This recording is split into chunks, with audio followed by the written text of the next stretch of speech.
উপার্জন হালাল বা হারাম হওয়ার মূলনীতি। বাংলাদেশের বিপুল সংখ্যক নাগরিক প্রবাসী। তাদের উল্লেখযোগ্য অংশ মুসলিম দেশগুলোতে বসবাস করলেও অমুসলিম দেশেও থাকেন অনেকে। অমুসলিম দেশে যারা বসবাস করেন তাদের আয় উপার্জনের ক্ষেত্রে চাই বিশেষ সতর্কতা। কেননা ইসলাম হালাল জীবিকা অর্জনকে বিশেষ গুরুত্ব দেয়। এখানে এ বিষয়ে শরীয়তের নির্দেশনা তুলে ধরা হল। উপার্জন হালাল হওয়ার গুরুত্ব। পবিত্র কোরআনের একাধিক আয়াতে আল্লাহ হালাল ও বৈধ উপার্জনের নির্দেশ দিয়েছেন। ইরশাদ হয়েছে, হে রাসূলগণ, তোমরা উত্তম খাবার ভক্ষণ করো এবং নেক আমল করো।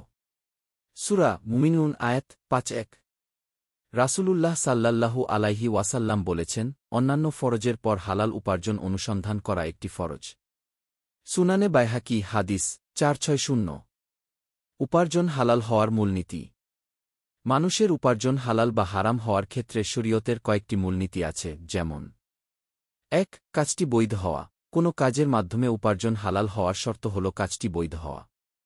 এই মূলনীতির আলোকে সব বৈধ বিক্রি, সেবা ও ভাড়া বৈধ হবে। যেমন খাদ্য, ওষুধ, যন্ত্রপাতি ইত্যাদি বিক্রি করা। মানুষকে শিক্ষা, চিকিৎসা, প্রকৌশলসহ অন্যান্য বৈধ সেবা দেওয়া। বাড়ি, দোকান ও গাড়ি ভাড়া দেওয়া। ২. হারাম না হওয়া। কোনো হারাম কাজ বা হারাম কাজে সহায়ক কাজের মাধ্যমে অর্থ উপার্জন করা হারাম। যেমন সুদ খাওয়া, সুদি ব্যাংকে চাকরি করা, মদ বহন করা, জুয়ার হোল প্রস্তুত করা, প্রতারকের কাছে প্রতারণার মাধ্যম বিক্রি করা এবং ডাকাতের কাছে অস্ত্র বিক্রি করা ইত্যাদি। উল্লিখিত কাজগুলো হয়তো নিজে হারাম নতুবা হারাম কাজের জন্য সহায়ক। ৩. দূরবর্তী সাহায্য হলে হারাম নয়। যদি ব্যক্তির পাপ কাজে সাহায্য করার ইচ্ছা না থাকে, কিন্তু এর মাধ্যমে হারাম কাজে দূরবর্তী সাহায্য হওয়ার আশঙ্কা থাকে, তাহলে তা হারাম নয়। যেমন অবিশ্বাসী, সুদখোর বা জুয়াখোরের কাছে বৈধ খাবার ও ওষুধ বিক্রি করা বৈধ। এক্ষেত্রে এটা বলা যাবে না যে এই খাবার ও ওষুধ খেয়ে ব্যক্তি পাপ কাজের শক্তি পাচ্ছে, সুতরাং তা হারাম হবে। এজন্য মদিনার ইহুদিদের সঙ্গে সাহাবায়ে কেরাম রাদিয়াল্লাহু আনহু নিত্য প্রয়োজনীয় জিনিসের লেনদেন করতেন। ৪. হালাল হারাম পৃথক হলে চাকরির অবকাশ। যখন কোনো প্রতিষ্ঠানে হারাম কারবার হয় এবং হালাল কারবারও হয় এবং হালাল হারামের হিসাব ভিন্ন হয়, তখন অপারগ ব্যক্তি হালাল অংশে চাকরি করতে পারবে। যেমন কোনো বেকারিতে হালাল রুটি বিক্রি করার পাশাপাশি মদের সঙ্গে মিশ্রিত হারাম রুটিও বিক্রি করা হয়, কিন্তু কোনো কর্মচারীর কাজ কেবল হালাল রুটির মধ্যে সীমাবদ্ধ থাকে এবং সে যদি কোনোভাবে হারামে সহায়তা না করে, তাহলে সেই ব্যক্তি অপারগ হলে চাকরিটি করতে পারবে। তবে এমন ব্যক্তির উচিত অন্য চাকরি খুঁজতে থাকা।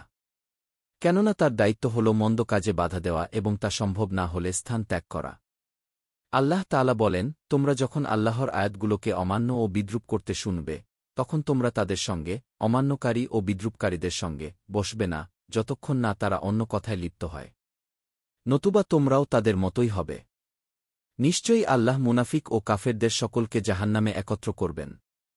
সূরা নিসা আয়াত ১৪০। আল্লামা জাসসাস রহমাতুল্লাহ আলাইহি বলেন, এই আয়াতে প্রমাণ রয়েছে যে মন্দ কাজে লিপ্ত ব্যক্তিকে বাধা দেওয়া আবশ্যক। বাধা দেওয়ার অন্তর্ভুক্ত হবে ঘৃণা প্রকাশ করা, মন্দ কাজে লিপ্ত ব্যক্তির সঙ্গে ওঠাবসা পরিত্যাগ করা এবং মন্দ কাজ থেকে সরে না আসা পর্যন্ত তাকে বর্জন করা, যদি মন্দ কাজকে একেবারে দূর করা নাও যায়। আহকামুল কোরআন ২৪০৭। ৫. সংশয়যুক্ত উপার্জন পরিহারযোগ্য। কোনো উপার্জনের ক্ষেত্রে যদি হারাম হওয়ার সন্দেহ হয়, তাহলে তাকওয়ার দাবি হল তা পরিহার করা। কেননা রাসূলুল্লাহ সাল্লাল্লাহু আলাইহি ওয়াসাল্লাম বলেছেন, যে ব্যক্তি সন্দিহান বিষয় হতে নিজেকে রক্ষা করেছে, সে নিজের দিনকে পবিত্র করেছে এবং নিজের ইজ্জতকেও রক্ষা করেছে। আর যে ব্যক্তি সন্দেহযুক্ত বিষয়ে পতিত হয়েছে, সে হারামে পতিত হয়েছে। সহিহ বুখারী হাদিস ৫-২। অন্য হাদিসে রাসূলুল্লাহ সাল্লাল্লাহু আলাইহি ওয়াসাল্লাম স্পষ্টতই বলেছেন, সন্দেহযুক্ত বিষয় বর্জন করে সন্দেহমুক্ত বিষয় গ্রহণ করো। সুনানে নাসাই হাদিস ৫৭১১। আল্লাহর পৃথিবী প্রশস্ত। আল্লাহ মানুষের জন্য পৃথিবীকে প্রশস্ত করেছেন।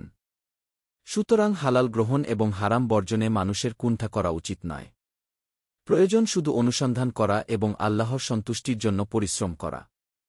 যে ব্যক্তি হারাম থেকে বাঁচতে সচেষ্ট হবে, আল্লাহ অবশ্যই তাকে সাহায্য করবেন।